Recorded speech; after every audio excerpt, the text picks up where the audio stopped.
Do you hate your hair? Do you need a massive change for 2022? Are you over length? Then let's talk about getting a modern bob in 2022. Welcome to TouchUps Salon YouTube channel, where we're going to talk about all the latest hair trends coming up for 2022. We're going to talk about modern bobs today, and you're going to find out whether you should get one. I'm Anthony Colello, at Model Makers Hair on Instagram, and owner and founder of TouchUps Salon. Don't forget to like and subscribe to this channel if you want to stay up on the latest hair trends and what I think about them.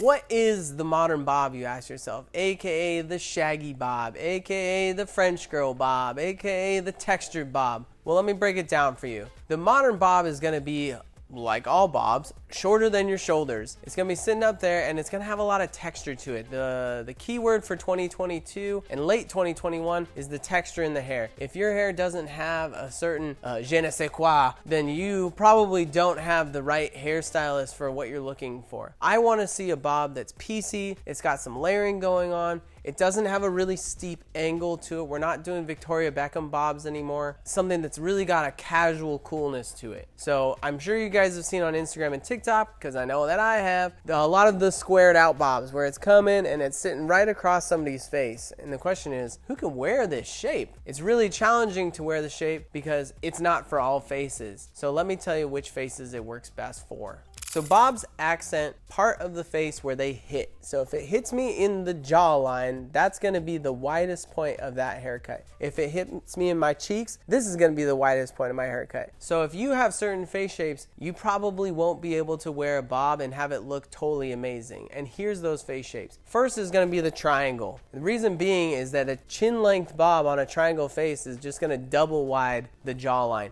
And that's a really challenging look to get around. Not saying that you can't if you want to, but saying for optimization, I wouldn't personally recommend that to my clients. Second would be squares, because squares have a tendency to be very wide in the jawline and very wide up here. And while a longer bob can definitely be worn by squares, the shorter bob has a little bit more trouble doing it because it cuts them right at the spot that they're the widest. However, pretty much every other face shape can wear a bob that's chin length or above. It's a lot about your personal comfort level. For me, I cut most of them at that length. Like I don't have a lot of clients that are asking me to cut right across the side of their face, but some people, especially you diamonds and hearts that have the smaller chin, you guys should definitely think about it if you're adventurous enough to cut some really short hair, because I think it would look great on you. Okay, so for squares and for triangles, don't be afraid to still wear a bob. Just remember that you're gonna want it to hang a little bit lower. So just past your jawline, just past your chin is gonna do really well for you, and you'll still be able to wear it pretty short. It's one of those things that the extra inch doesn't feel like a lot more hair, but can really frame your face a lot nicer. So if you are a square or you are a triangle, it doesn't mean that you can't have a modern bob. It just means that your modern bob maybe isn't as short as some of the other face shapes can wear. Now, one thing I don't think enough people factor into the decision-making process when they're getting a bob is how long your neck is. So some people have really long necks. They have a lot of real estate between the bottom of their skull and the top of their shoulders. Some people don't. Some people have very short necks where their shoulders are right there. If you have a longer neck, you're gonna be able to wear a bob for longer between maintenance cuts. It's gonna accent you a little bit better than for people with shorter necks. And it gives us more ability to change the angle and the length when we're playing with the shape on your hair. For shorter shouldered people or shorter necked people, it's a little bit more challenging because you don't want it to immediately hit the shoulder. When the bob hits the shoulder, it just flips. And once it flips, you're dead, because that's where you get the little Pippi Longstockings, or it can never get it to lay right. And that's why when we were cutting lobs a few years ago, every picture was like this, and her bob was like this. And we'll put up a picture of a girl with a lob like this, because if she was sitting head on, it would be flipping off her shoulder, which was why it was one of those cuts I was like, this looks great in a picture and I hate it in real life, because it doesn't work well for most people unless they have extraordinarily long necks. Now let's talk about textures. So if you're fine haired and you have less than a 3/8 curl, so you are one loop curl or wavier, this is a really great cut for you. It's great because we can collapse the shape of the cut, giving it a really modern finish, and also gives it that sleekness that we want to see in a modern shape. Like we can do dry texturizer, we can do the powders, and your hair won't be huge. You can wear this with a curlier texture. It's just gonna have a different feel to it, a different vibe than if it was on a softer or straighter texture for fine hair people. For thick hair people, this is definitely one where you're gonna wanna talk to a skilled hair cutter, somebody who does this cut on thick hair, and you've seen it in person or you've seen it on their Instagram enough times to know that they can create what you're looking for. The biggest problem here is that a lot of people will just cut it blunt. You know, you show them this picture, the girl's got a blunt cut, and they're like, cool, I can cut a blunt cut,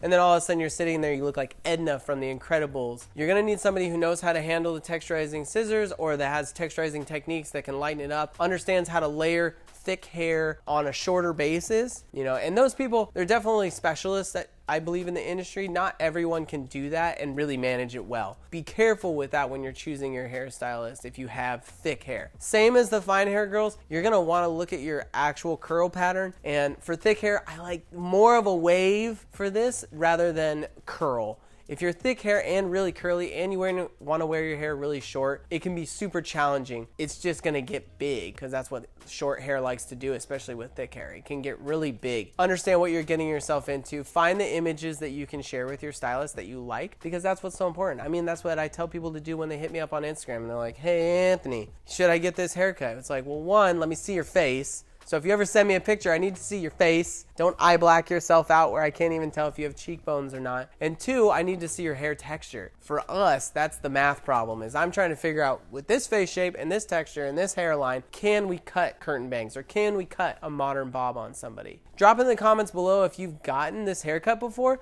Tell us if you liked it, tell if you loved it, tell if you hated it, because I want to know what your experiences were. And if you have a great stylist in any market, throw it in there. Like, I would love to see people dropping the names of their stylists if they're really great. There's a whole lot of people that I can't see in person, but if you have an amazing stylist who can cut this haircut, put their name below in the comments.